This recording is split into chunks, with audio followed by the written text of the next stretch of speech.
खबर आपको देंगे। बानी पीटीआई और बुशरा बीबी के खिलाफ तोशाखाना 2 केस में अहम पेशरफ्त सामने आई है। मकामी अदालत ने सुप्रिटेंडेंट को फैमिली और वकला को जेल समाअत में आने की इजाज़त देने का हुक्म दे दिया है। इस पर मजीद बात करेंगे। डॉन न्यूज़ के नुमाइंदे ताहिर नसीर हमारे साथ मौजूद हैं। ताहिर, क्या अहकाम दिए गए हैं, मजीद बताएगा?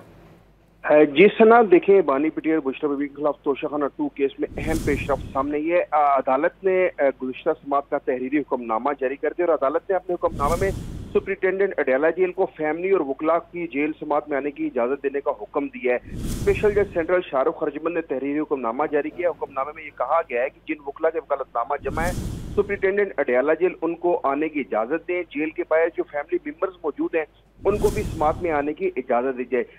बैरिस्टर सलमान सफदर ने जेल समाअत में वकला फैमिली को रोकने के खिलाफ दरखास्त जारी की थी और अदालत ने सुप्रिटेंडेंट अडयाला जेल को अहकाम जारी करने के बाद दरखास्त निपटा दी है। तोशाखाना 2 की अहम जो केस की समाअत है वो आज सेंट्रल जेल अडयाला में होगी और आज अदालती अमला भी वो अडयाला जेल पहुंच चुका है। जी, बहुत शुक्रिया आपका ताहिर, तफसीली तौर पर आगाह करने के लिए।